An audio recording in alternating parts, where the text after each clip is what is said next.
Hi guys, it's Jackie, and today I want to talk about the Amazing Digital Circus, the final act, or the last act. I don't remember which one it is, but the movie kind of has my head in a spin still. It was kind of crazy. I actually binge watched all 8 episodes the day prior, and then went and saw the movie. The show was so good, so good. The movie was really good as well, but it did leave me a little unsatisfied, and I think a lot of people feel that way, so I hate to feel like I'm dogpiling.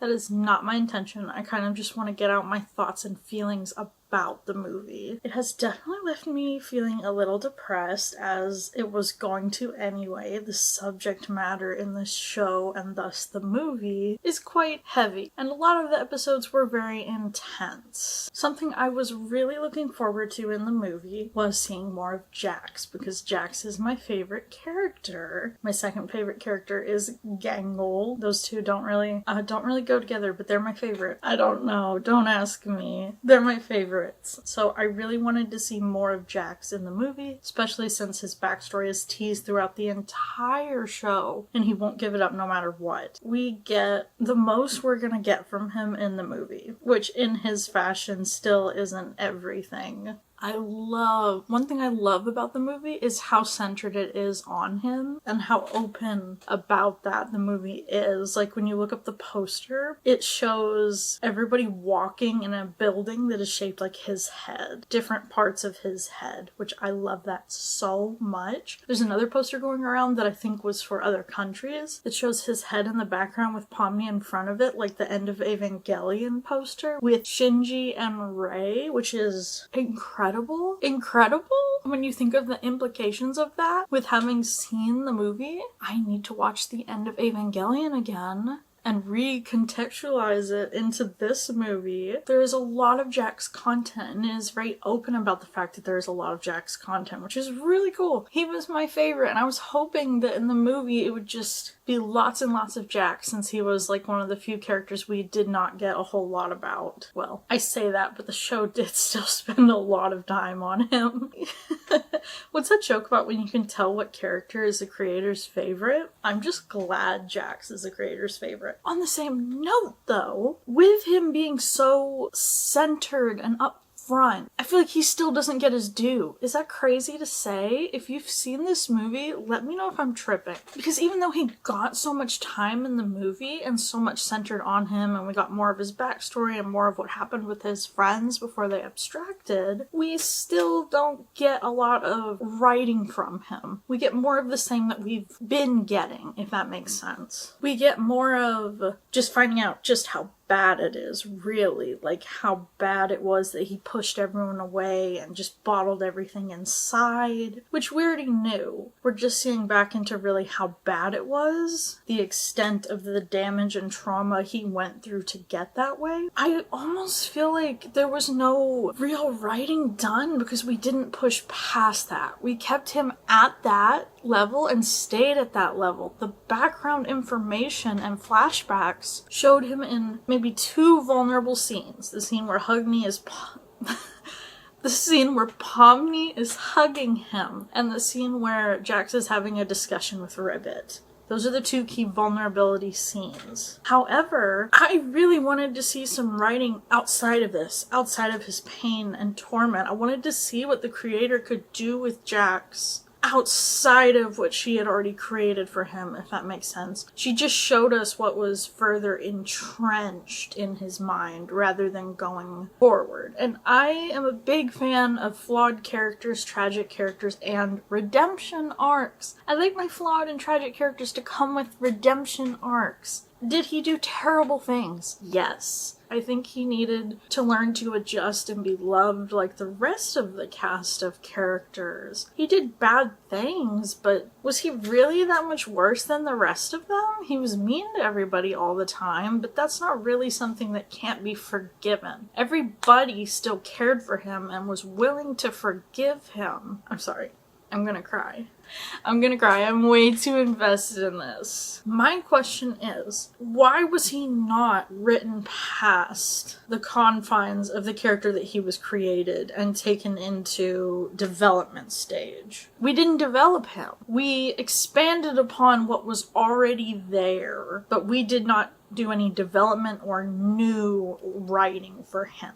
The other characters learned to be happy and to get along with each other. They all mostly got along with each other, but they really learned to embrace each other and get along and live together. And who needed that more than Jax? Out of all the characters, you could argue that he needed that the most. He pushed everyone away and made it impossible for them to get close to him. That is why he abstracted, because he was in so much pain and he wouldn't accept any help. And Pomni tried to help him, and a few other people tried to help him, and he didn't want it. But I thought this movie was going to have him abstract, and then they would figure out a way to solve the abstraction. That's really where I thought this would go. And I understand now that if we want the abstraction to be absolute, no way out, I understand that's a very real world consequence, something very grounding in a fake world. That is a real consequence that will stay and is visible to everybody else, and I understand that. It's not something that can just be poofed away, and maybe it wouldn't mean as much as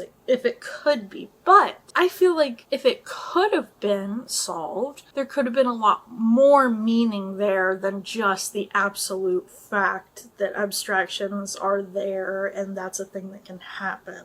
I think if everyone had learned to work through things together and maybe even solve abstraction to save Jax, that would have had a lot more meaning and impact than just, he's abstracted now, it's sad, but everyone else has moved on and look at their lives. That's a little flat for me. Like, he's an amazing character. You obviously put a lot of work into him, and then you kind of let it go to waste, in my opinion.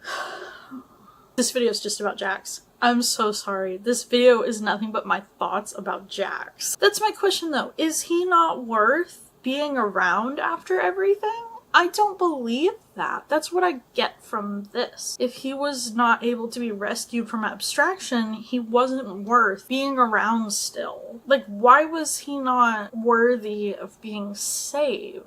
Why is worthiness part of it? Why could he just not be saved? As my partner put it, the ending of this is a very hopeful hell. They're all stuck there. They cannot leave. They have to accept their lives. I really liked the bit where Kane showed them what their real life counterparts are up to and what they're doing. That was really, really great. That gave a lot of closure, and that felt great for their characters. We even heard about Jax's real life counterpart, how he was doing well and he improved. So why was the Jax in this world not worth improving? Why did he not get his happy ending like everyone else? He was not so terrible that he could not be integrated into the group. I think that's the thing that bothers me the most about this. He always made a point of not wanting to be part of the group and separating himself. But that's where the new writing comes in, and the skills of developing a character and breaking outside of what you've already created for them come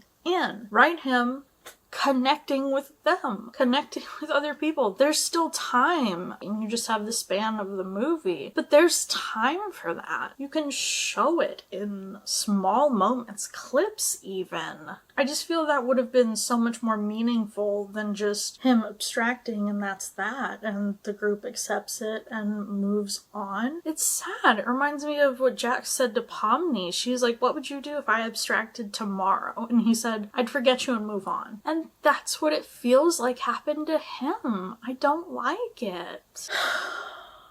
It was kind of beautiful that they all made a giant fort and kept caring for him, but we don't really see him much after that. We don't see anyone going in the tent to visit him and say hi. Something very meaningful would have been to show at least just one clip of everybody going in the tent and seeing him and seeing what he's become and making eye contact with where he was going to end up all along. Not everybody might want to visit him like that, like Gangle. They have perfectly good reasons to not want to visit him, and I understand that. Probably everyone has their reasons to not want to visit him, but they all put him in a fortress and they take care of him, so I think a clip like that wouldn't be too far out of line. Just a short clip of everybody going in to visit him. I know half of this movie, honestly, was Jax, and I'm complaining there wasn't enough Jax, or the Jax content wasn't good enough. I'm so sorry. There was so much Jax, but it was all miserable, tormented Jack's stuff. I wanted to see him happy. He's like a Catra character. Nate Stevenson's She-Ra. Jax was possibly worse than Catra, but he could have been redeemed. He could have come back from this. I think maybe, I don't know what happened there, why the creator decided not to do that. There could be many reasons that I'm not picking up on, but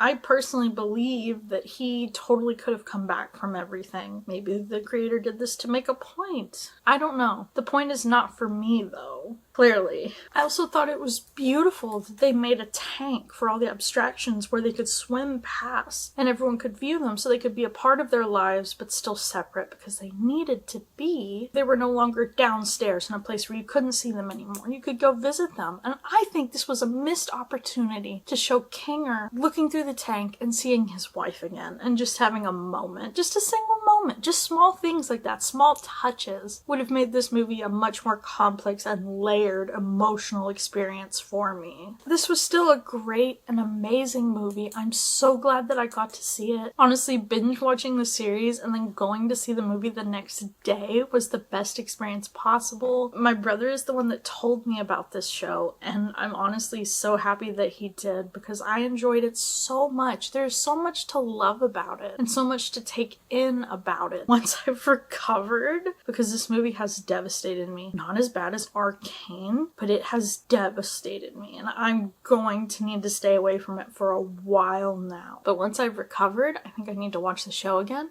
I need to watch the movie again, and then I think I need to watch the end of Evangelion again. Anyway, I really liked this movie. There was a lot to like about it. It just left a hole in my chest, and I think it was going to do that anyway, no matter what. But I think the thing with Jax really is a glaring issue that didn't have to be part of the devastation. That's just my opinion. He's one of the most enjoyable characters I have seen in a very long time. I always get attached to characters that end up like this. What did you think of The Amazing Digital Circus, the last act? Did you like it? Did you hate it? Do you like Jax? What do you think about what happened to him? What are your thoughts about the rest of the movie and the other characters, since I mainly talked about Jax? Thank you for watching. I hope you enjoyed this ramble, this rant about one singular character from a movie. Hopefully you enjoyed this, and I'll see you next time. Bye!